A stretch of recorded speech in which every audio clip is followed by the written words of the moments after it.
औज़ुबिल्लाहिमिनश्शैतानिर्रजीम बिस्मिल्लाहिर्रहमानिर्रहीम। अज़ीज़ तलबा, हम डेटाबेस के अंदर टेबल बनाने के तरीक़ाकार के बारे में बात कर रहे हैं। इससे पहले लेक्चर के अंदर हमने बात की थी कि विज़िट के ज़रिए किस तरीके से टेबल बनाया जाता है। तो बेटा, डिज़ाइन व्यू के अंदर टेबल बनाने के लिए हमारे लिए ज़रूरी है कि हम चंद एक चीज़ों के बारे में लाज़मी तौर पर जानें। उसके अंदर हमने पिछले जो लेक्चर है उसके अंदर बात की थी कि डाटा टाइप्स क्या होती हैं बेटा। जो दूसरी चीज़ हमें यहाँ पर जाननी ज़रूरी है वो है आपके पास फ़ील्ड प्रॉपर्टीज़ बेटा। तो आज हम फ़ील्ड प्रॉपर्टीज़ के बारे में बात करेंगे कि फ़ील्ड प्रॉपर्टीज़ होती क्या हैं। जब भी हम कोई भी एंटिटी लेंगे तो उसके अंदर बहुत सारी फ़ील्ड्स शामिल होंगी बेटा। हर जो आपके पास फ़ील्ड होगी उसकी हमारे पास क्या होती हैं, बहुत सारी ख़ुसूसियात होती हैं जिनको हम वहाँ पर अपनी मर्ज़ी से तयन कर सकते हैं।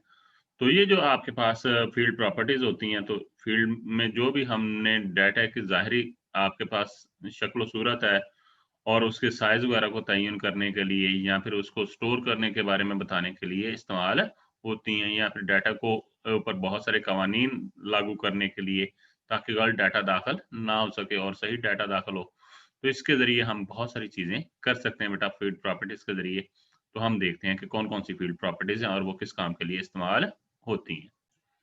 बेटा, फ़ील्ड प्रॉपर्टीज़ के ज़रिए हम क्या कर सकते हैं, किसी भी फ़ील्ड में दाखिल करने वाले डाटा के साथ जो भी चीज़ें हम मुंसलिक करते हैं बेटा, तो वो ख़ुसूसियात जो मुंसलिक करते हैं तो उससे हमें बहुत सारे फ़ायदा होता है। तो उसके अंदर हम क्या कर सकते हैं, डेटाबेस के गलत डाटे को दाखिल होने से रोका जा सकता है। उसका फ़ास्ट फ़ॉर्मेट में दाखिल करने में मदद मिलती है। तमाम जो डाटा होगा वो क्या होगा, एक ही किस्म का होगा। तो किसी भी टेबल में मौजूद फ़ील्ड के साथ हम जो ख़ुसूसियात का मुंसलिक कर सकते हैं वो कौन-कौन सी हैं? तो उसके अंदर हम सबसे पहले आपके पास फ़ील्ड साइज़ आ जाता है बेटा। तो आप यहाँ पे फ़ील्ड साइज़ के ज़रिए किसी भी फ़ील्ड के अंदर दाखिल किए जाने वाले जो डाटा है उसकी कम से कम और ज़्यादा से ज़्यादा मिकदार की हद के बारे में तयन कर सकते हैं बेटा। तो मसलन आपके पास कोई भी फ़ील्ड है तो उसके लिहाज़ से हम क्या कर सकेंगे, अपनी फ़ील्ड साइज़ के ज़रिए उसकी कम से कम मिकदार और ज़्यादा से ज़्यादा मिकदार का तयन कर सकते हैं बेटा। तो ये जो फ़ील्ड है, प्रॉपर्टी है, इसको हम क्या कर सकते हैं, टेक्स्ट के ऊपर भी, नंबर्स के ऊपर भी, ऑटो नंबर्स के लिए भी इस्तेमाल किया जाता है बेटा। तो अगर हमारे पास टेक्स्ट के लिए अगर हम इस्तेमाल करेंगे या फिर मेमो के लिए इस्तेमाल करेंगे, तो हम क्या कर सकते हैं, फ़ील्ड की हद के साइज़ को हम क्या कर सकते हैं, तब्दील कर सकते हैं। मसलन हमारे पास टेक्स्ट है, टेक्स्ट के अंदर हम कहते हैं कि नंबर ऑफ कैरेक्टर्स जो होते हैं वो क्या होते हैं, 255 होते हैं बेटा। लेकिन हम क्या कर सकते हैं, इसके ज़रिए अपनी मर्ज़ी से फ़ील्ड के साइज़ को मुकर्रर कर सकते हैं। तो यहाँ पे अगर हमने फ़ील्ड के साइज़ को चेंज करना हो, तो वहाँ पे फ़ील्ड के साइज़ को चेंज किया जा सकता है। तो हमने किसी भी, मसलन हमने नाम स्टोर करना है, तो नाम आमतौर पे 255 कैरेक्टर्स के ऊपर मुश्तमिल नहीं होता, वो कम कैरेक्टर्स के ऊपर होता है।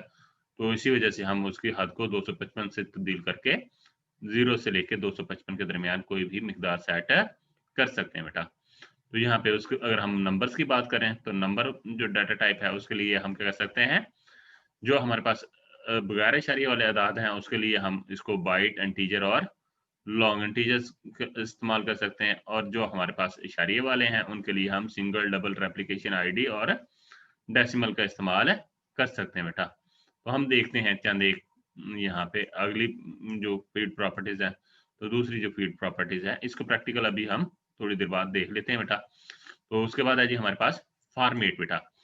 फॉर्मेट से हम क्या कर सकते हैं, डाटा का दाखिल करने का आपके पास मखसूस अंदाज है। हम ये चाहते हैं कि डाटा खास अंदाज में दाखिल हो। मसलन हमारा शिनाख्ती कार्ड नंबर होता है बेटा, ये खास फॉर्मेट के अंदर होता है। आपका जो मोबाइल नंबर्स होता है वो खास फॉर्मेट के अंदर होता है बेटा। तो फॉर्मेट के ज़रिए हम क्या कर सकते हैं, डाटा के दाखिल करने के अंदाज को तब्दील कर सकते हैं या उसका तयन कर सकते हैं बेटा। तो हमारे पास हम मुख्तलिफ चीज़ों को जो डिस्कस करेंगे उसके अंदर टेक्स्ट और मेमो के अंदर चंद एक एग्जांपल्स लेंगे, या फिर नंबर्स के लिहाज से या करेंसी के लिहाज से हम किस तरीके से तयन कर सकते हैं बेटा। तो टेक्स्ट के लिहाज से हम एग्जांपल लेते हैं। तो हम अगर टेक्स्ट फॉर्मेट के अंदर अगर हम वहाँ पर इस्तेमाल करें कि आपने at the rate of, at the rate of और एट द रेट ऑफ, उसके बाद हमने क्या किया, डैश इस्तेमाल किया, 3 एट द रेट ऑफ है और उसके बाद डैश है और उसके बाद क्या है, 4 दफ़ा आपके पास क्या एट द रेट है। अगर हम वहाँ पे क्या करेंगे, 1 2 3 4 5 6 7 दाखिल करेंगे तो उसके नतीजे में हमें जो डाटा मिलेगा, असल में हमने क्या किया था, एट द फॉर्मेट जो बनाया था वो असल में क्या था, 3 बार एट द रेट ऑफ था, उसके बाद क्या था, डैश था, उसके बाद क्या था, 4 हमारे पास अल्फ़ाबेट से बेटा। तो यहाँ पे आपके पास 3 डिजिट्स के बाद आपने कोई भी आपके पास टेक्स्ट के अंदर नंबर भी दाखिल कर सकते हैं, अल्फ़ाबेट भी। तो वहां पे हमने जब दाखिल किया तो बेटा आपके पास क्या आ गया, ये इस तरीके से आ गया बेटा। इस तरीके से हम इसे इस्तेमाल कर सकते हैं बेटा।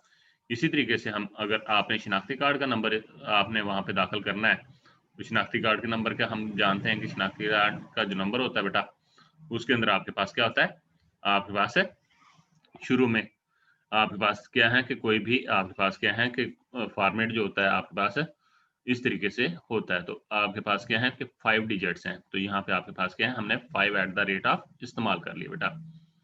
उसके बाद क्या आता है, डैश आता है, हमने डैश लगा ली। अगर हमारे पास क्या है, तो यहाँ पे आपके पास क्या है, मजीद जो है आपके पास 7 डिजिट्स आते हैं, तो उसके अंदर हमने क्या किया, आपने 7 डैश @ इस्तेमाल कर लिया, फिर हमने डैश इस्तेमाल किया, फिर @ तो क्या होगा, आप जब भी डाटा दाखिल करेंगे, 13 डिजिट्स दाखिल करेंगे, वो खुद ब खुद क्या करेगा, उसे आपके पास जो हमारे पास प्रॉपर फॉर्मेट होता है बेटा करेंसी का, उसमें तब्दील कर देगा। तो इस तरीके से हम क्या कर सकते हैं, इसको इस्तेमाल कर सकते हैं। तो यहाँ पे आपके पास क्या है, इस तरीके से हम इसे इस्तेमाल करेंगे बेटा। तो यहाँ पे आपके पास नीचे एक और एग्जांपल्स है, अगर यूजर हम ये फॉर्मेट इस्तेमाल करेंगे तो उसके लिहाज से अब हमारे पास क्या है कि अगर ग्रेटर देन वहां पे लिख दें बेटा, तो वहां पे अगर हम छोटे अल्फाज भी दाखिल करेंगे तो होगा क्या, आपके पास वो किस में तब्दील आ जाएगा, कैपिटल में, बड़े अल्फाज में तब्दील हो जाएगा बेटा। तो इससे हम क्या कर सकते हैं, अपनी जरूरत के मुताबिक फॉर्मेट के अंदर लेस देन लिख देंगे, तो सारे का सारा डाटा किस में तब्दील स्टोर होगा, छोटे अल्फाज के अंदर। अगर हम ग्रेटर देन लिख देंगे तो फिर क्या होगा, बड़े अल्फाज में महफूज होगा बेटा। तो इस तरीके से हम क्या कर सकते हैं, इसको फॉर्मेट को इस्तेमाल कर सकते हैं बेटा। तो यहाँ पे हम आगे चलते हैं। टेक्स्ट के अलावा अगर हमने नंबर्स के लिहाज से फॉर्मेट की बात करें, तो यहाँ पे आपके पास चंद एक ग्रेटर देन के अलावा आपके पास क्या है, आपने आखिर में खास सिंबल शामिल करनी है बेटा। तो आप क्या करेंगे, आप @ लिख देंगे और आगे क्या करेंगे, स्लैश और साइन ऑफ एक्सक्लेमेशन। तो हमने लिखा है तो आखिर में क्या आ जाएगा, साइन ऑफ एक्सक्लेमेशन आ जाएगा बेटा। अगर हम ये चाह रहे हैं कि कभी कभार हमने कोई डाटा ना एंटर किया हो, तो वहां पे हमारे पास कुछ आपके पास अलहदा से कोई चीज से निशानदेही हो रही है बेटा, तो हम यहाँ पे क्या करेंगे, कॉलन लगा के क्या करेंगे, आप आगे लिख देंगे डबल कोट्स के अंदर जो भी डाटा, तो वो क्या करेगा, हमें वो डाटा वहां पर जाहिर करेगा। तो अगर हम ब्लैंक छोड़ देते हैं तो वहां पे वो जाहिर करेगा कि नो डाटा एंटर्ड बेटा। तो यहाँ पे हम क्या कर सकते हैं, अल्टरनेट वैल्यू होती है बेटा, ये इसको हम इस्तेमाल कर सकते हैं बेटा। अब यहाँ पे नंबर्स के लिए हम हैश को भी इस्तेमाल करते हैं और जीरो को भी इस्तेमाल करते हैं बेटा। तो यहाँ पे हमारे पास क्या है कि हमने एक फॉर्मेट बनाया, यहाँ पे हमारे पास नजर आ रहा है आप लोगों को। तो यहाँ पे हमने 3 हैश सिंबल्स हैं, उसके बाद क्या है, कॉमा है, उसके बाद क्या है, हैश सिंबल्स हैं, उसके बाद जीरो, उसके बाद डॉट है, उसके बाद डेसिमल पॉइंट है बेटा, उसके बाद 000 है। अब हमने जो डाटा दाखिल किया वो क्या था, 1234567 बेटा।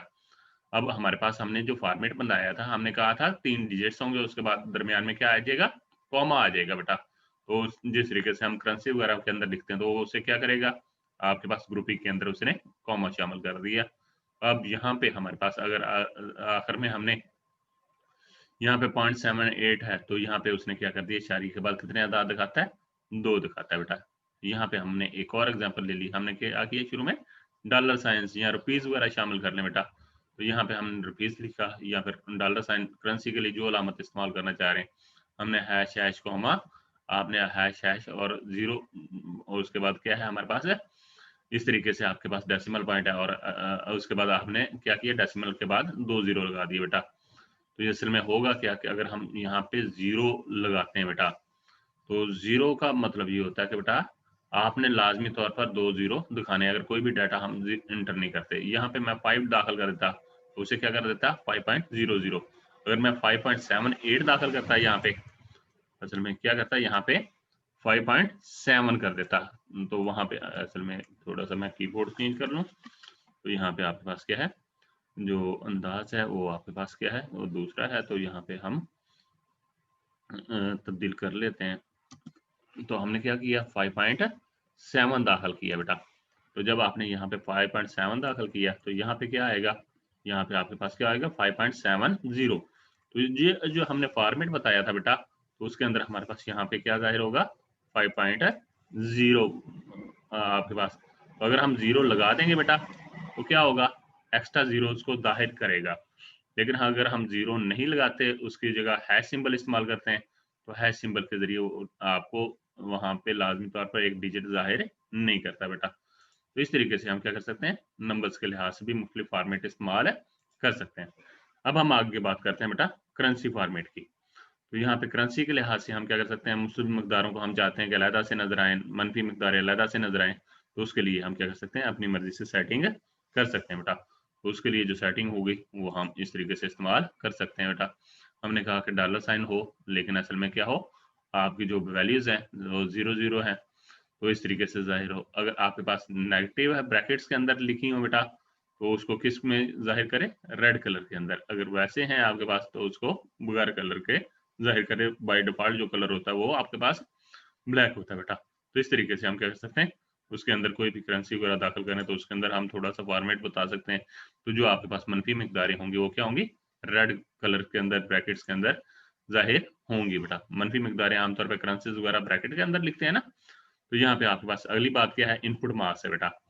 इनपुट मास के जरिए जब हमारे पास, तो कोई भी आपके पास है, इनपुट मास को हम क्या कर सकते हैं, टेक्स्ट और डेट के लिए इस्तेमाल कर सकते हैं। कौन कौन सी दो डाटा टाइप्स है हमारे पास है, आपके पास नंबर 1 टेक्स्ट है और दूसरा कौन सा है, आपके पास डेट है बेटा। तो यहाँ पे उन दोनों के लिए इस्तेमाल किया जा सकता है, मेमो के लिए इस्तेमाल किया जा सकता है।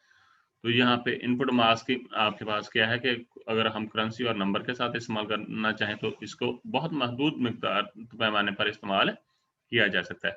अभी हमने बात की कि जिस तरीके से इनपुट मास था, हम चाहते हैं कि खास अंदाज में डाटा दाखिल हो, तो हमने फॉर्मेट तो जस्ट क्या होगा, आपका डाटा है बेटा, हमने उसके ज़ाहिर करने के अंदाज के बारे में, दाखिल करने के अंदाज के बारे में बताया कि डाटा इस किस्म का होगा बेटा। लेकिन हम ये चाहते हैं कि पीछे जाके जब डाटा स्टोर हो तो वो एक मखसूस फॉर्मेट के अंदर हो। तो बेटा यहाँ पे हम क्या कर सकते हैं, इनपुट मास्क के जरिए वो वही चीज़ें जो हमने फॉर्मेट के अंदर की थी वो हम कर सकते हैं। तो यहीं पे वही चीज़ जो अभी हमने वहाँ पे की थी, तो वहाँ पे हम इस तरीके से अगर शनाख्ती कार्ड के नंबर्स वगैरह के फॉर्मेट या फिर और कोई है तो उसका इनपुट मास्क बना सकते हैं बेटा। उसके बाद है जी हमारे पास कैप्शन बेटा। कैप्शन बहुत ज़्यादा अहम है। तो आपके पास असल में क्या है कि एक कॉलम का नाम हमने कोई भी रखा, तो वहाँ पे हम क्या करना चाह रहे हैं, उस कॉलम के लिए मुख्तलिफ नाम इस्तेमाल करना चाह रहे हैं बेटा। तो मसलन हमने एक नाम रखा बेटा RNO। तो बेटा RNO जो है, अगर आपके पास किसी भी हेडिंग के ऊपर, किसी रिपोर्ट के ऊपर लिखा होगा, तो हमें उसके लिहाज से अच्छा नहीं लगेगा कि वो RNO है क्या। अगर वहाँ पे हम लिख दें स्टूडेंट रोल नंबर बेटा, कहाँ पर, फील्ड का नाम, तो वो बहुत बड़ा हो जाएगा। जब हम कोडिंग वगैरह के अंदर इस्तेमाल करेंगे या और दूसरे कामों के लिए इस्तेमाल करेंगे तो ये अमल मुश्किल होगा बेटा। तो फिर हम क्या करते हैं, एक फील्ड का जो भी नाम रख लें, लेकिन हम क्या करते हैं, कैप्शन के अंदर उसको एक मुतबादल नाम दे देते हैं। तो आपका यही नाम जब हम फॉर्म बनाते हैं या रिपोर्ट बनाते हैं, तो वहाँ पे फील्ड के नाम की बजाय वो कैप्शन जाहिर को इस्तेमाल करते हैं बेटा। वो कैप्शन ही इस्तेमाल होती है, तो वहाँ पे आपके पास वो ही नजर आती है बेटा। उसके बाद है जी कुछ आपके पास सेल्स होते हैं, आपके पास कुछ फील्ड्स होती हैं जिनकी आपको पता है कि अगर हम कोई भी मकदार दाखिल ना करें या फिर आपने बार-बार एक मकदार ही दाखिल करनी है, तो उस अमल को रोकने के लिए, आसान बनाने के लिए हम क्या करते हैं, डिफ़ॉल्ट वैल्यू को इस्तेमाल करते हैं। मसलन एक तालिब इल्म के आपके पास क्या है, एक इम्तिहान के अंदर टोटल जो मार्क्स हैं वो क्या है, 1000 है। अब सारे तलबा के लिए जितनी भी रिकॉर्ड्स हम दाखिल करेंगे, उनके लिए जो उनके कुल मार्क्स होंगे वो क्या होंगे, थाउज़ेंड्स होंगे। हो सकता है शायद ही कोई रिकॉर्ड हो जिसके अंदर आपके पास 1000 ना हो, तो फिर डिफ़ॉल्ट वैल्यू के अंदर हम वैल्यू क्या रख देंगे, 1000 रख देंगे। तो क्या होगा, आपके पास जब भी आप कोई रिकॉर्ड दाखिल करेंगे तो वहाँ पे क्या होगा, वो 1000 मिकदार दाखिल हो जाएगी, जिसको हम अपनी ज़रूरत के मुताबिक तब्दील कर सकते हैं बेटा। उसके बाद है जी हमारे पास वैलिडेशन रूल बेटा। वैलिडेशन रूल्स असल में क्या है कि आपने कोई कवानीन वगैरह दाखिल लगाने हैं बेटा डाटा के ऊपर, फील्ड्स के ऊपर, ताकि गलत डाटा दाखिल ना हो सके, या फिर आपके पास जो भी आपके पास डाटा दाखिल हो वो क्या हो, सही हो बेटा। तो मसलन हमने क्या करना है, एक क्लास के अंदर 50 बच्चे दाखिल करने हैं, तो बेटा उनका रोल नंबर क्या होंगे, 1 2 3 4 5, कहाँ तक, 50 तक होंगे। अगर आपने 100 दाखिल करने हैं तो 1 से लेके 100 तक होंगे बेटा। तो आया किसी तालिब इल्म का रोल नंबर 101 हो सकता है बेटा, या 110, अगर हम 1 से लेके 100 तक असाइन करें, तो इसी वजह से फिर हम क्या करते हैं, वहाँ पे कवानीन दाखिल कर सकते हैं। तो वहाँ पे उन कवानीन के ज़रिए हम गलत डाटा को दाखिल करने से रोक सकते हैं। बेटा चंद एक वैलिडेशन रूल्स वगैरह आपको दिखाए हैं, तो उसके अंदर हमारे पास क्या है कि अगर हमने दे दी है ग्रेटर देन 100, तो क्या होगा, आपके पास 100 से ज़्यादा आपके पास क्या होगा, यूज़र कोई ऐसी आपके पास मिकदार दाखिल नहीं कर सकेगा जो 100 से छोटी हो बेटा। तो इस तरीके से हम क्या कर सकते हैं, वैलिडेशन रूल्स बना सकते हैं। तो उसके अंदर हम मुख्तलिफ अलामात वगैरह को भी इस्तेमाल, लफ्ज़ों को इस्तेमाल करते हैं, लाइक है, एंड है और नॉट वगैरह को इस्तेमाल कर सकते हैं, जिससे हम क्या कर सकते हैं, मजीद आप कवानीन को वाजे कर सकते हैं बेटा। अब मेन है कि वैलिडेशन टेक्स्ट, हमने एक वैलिडेशन रूल बनाया बेटा। तो उस रूल के अंदर हमने कहा कि ये डाटा दाखिल नहीं होना चाहिए। तो अब किसी भी यूज़र को किस तरीके से पता चलेगा कि वहाँ पे कौन-सा कानून लगाया गया है, ताकि उसको तनब्बा किया जाए या बताया जा सके कि यहाँ पे आप इस तरीके से डाटा दाखिल करेंगे। तो उसके लिए हम क्या करते हैं, वैलिडेशन टेक्स्ट को इस्तेमाल करते हैं। तो वहाँ पे आपके पास क्या होगा, अगर वैलिडेशन टेक्स्ट लिखा हुआ है, तो फील्ड के अंदर आपके पास क्या होगा, वो वैलिडेशन टेक्स्ट नज़र आ रहा होगा, जिससे हम क्या कर सकते हैं, किसी भी डाटा दाखिल करने वाले इंसान की मदद कर सकते हैं एक पैगाम के ज़रिए, जिससे उसे काम करने में आसानी हो जाती है। हमारे पास अगली बात है रिक्वायर्ड फीस। तो पहले हमने बात की कि हमने कैप्शन वहाँ पे पैगाम लिख देंगे बेटा, तो क्या होगा, उसे गलत डाटा को दाखिल करने से रोकने में मदद मिलेगी। तो कोई भी आदमी जो उस पैगाम को पढ़ेगा तो उसे क्या कर सकता है, मदद ले सकता है और ये समझ सकता है कि वहाँ पे क्या पैगाम दिया गया है बेटा। तो बहुत सारी फील्ड्स होती हैं डेटाबेस के अंदर, कुछ की ज़रूरत होती है आपने लाज़मी तौर पर दाखिल और करनी होती है, और कुछ के बारे में हमारी मर्ज़ी होती है कि वो दाखिल करें या ना करें। जिस तरीके से हम फॉर्म वगैरह जमा कराते हैं, तो उसके अंदर कुछ फील्ड्स वगैरह के बारे में तो लाज़मी कहा जाता है कि आपने अपना नाम है, वल्दियत है, डेट ऑफ बर्थ है या बोर्ड का रोल नंबर है, वो लाज़मी तौर पर दाखिल करना है। लेकिन कुछ चंद एक चीज़ें जो होती हैं, उनके बारे में कह दिया जाता है कि आप ये छोड़ भी दें, तो उससे कोई फ़र्क नहीं पड़ता। तो यहाँ पे भी हम क्या कर सकते हैं, किसी फ़ील्ड की मिकदार के बारे में तयन कर सकते हैं कि आया वो चाहिए या नहीं चाहिए। तो रिकॉर्ड के ज़रिए हम येस और नो के ज़रिए इस ऑप्शन का तयन कर सकते हैं बेटा। तो हम चाहते हैं कि स्टूडेंट नेम लाज़मी तौर पर दाखिल हो, तो हम रिक्वायर्ड येस कर देंगे। अगर हमें चाहिए कि हम मर्ज़ी है दाखिल करें या ना करें जिस फ़ील्ड के लिए, मसलन ईमेल एड्रेस है, तो वो हम क्या कर सकते हैं, वहाँ पे रिक्वायर्ड के अंदर नो कर सकते हैं बेटा। तो अगर हम कभी भी आपने रिक्वायर्ड येस किया हुआ है किसी जगह पे, तो अगर उसको हम वहाँ पे डाटा दाखिल नहीं किया, तो वो क्या करेगा, हमारे लिए एरर देगा और कहेगा कि यहाँ पे अगर एक रिकॉर्ड आप दाखिल करना चाहते हैं, तो उसके अंदर इस फ़ील्ड को दाखिल करना लाज़मी है बेटा। उसके बाद बात आती है इंडेक्स की। तो अगर आपने किसी भी रिकॉर्ड को तलाश करना है बेटा, डाटा जाके आपका स्टोर हो गया हार्ड डिस्क के ऊपर या फिर कोई भी स्टोरेज डिवाइसेस के ऊपर, तो अब वहाँ पे जाके स्टोर हो गया, तो अब जैसे डाटा ज़्यादा होगा तो बेटा उसको में से डाटा को तलाश करना भी स्लो हो जाता है बेटा।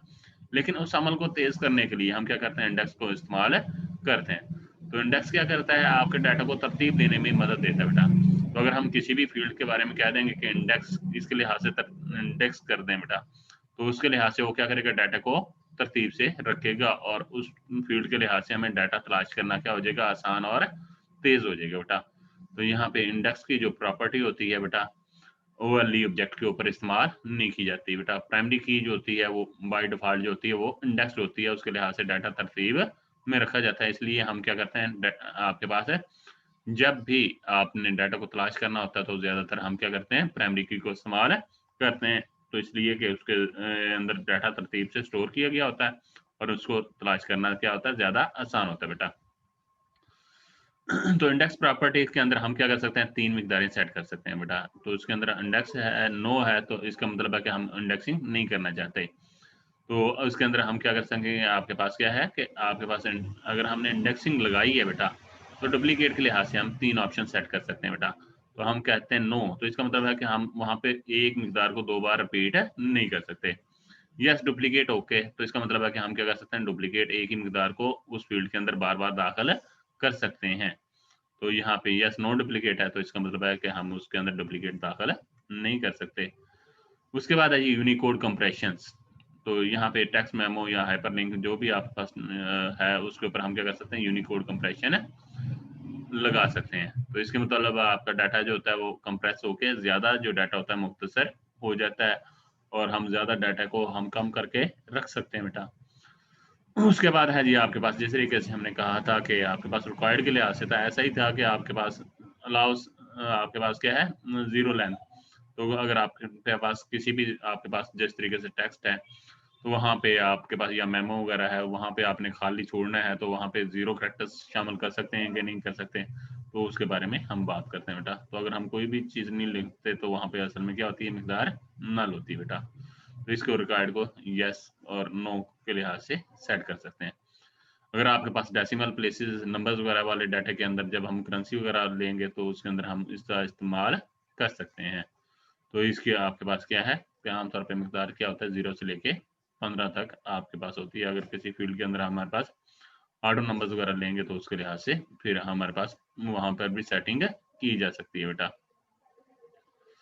तो इस तरीके से हम क्या कर सकते हैं, मुख्तलिफ फील्ड प्रॉपर्टीज का इस्तेमाल कर सकते हैं। नेक्स्ट लेक्चर के अंदर हम इसी चीज को प्रैक्टिकली देखेंगे कि मुख्तलिफ फील्ड प्रॉपर्टीज किस तरीके से लागू करनी है। तो थ्योरेटिकल ये सारी चीजें अच्छे तरीके से देख लीजिएगा ताकि आपको प्रैक्टिकल करने में आसानी हो बेटा। इसी के साथ इजाजत दीजिए और अपना फीडबैक लाजमी तौर पर भेजिए। जो भी आपके सवाल हों वो आप हमें भेजिए, इनबॉक्स कीजिए व्हाट्सएप ग्रुप के ऊपर, और इंशाल्लाह ताला हम आपके सवालात के जवाबात की कोशिश करेंगे। इसी के साथ इजाज़त दीजिए। अल्लाह हाफ़िज़।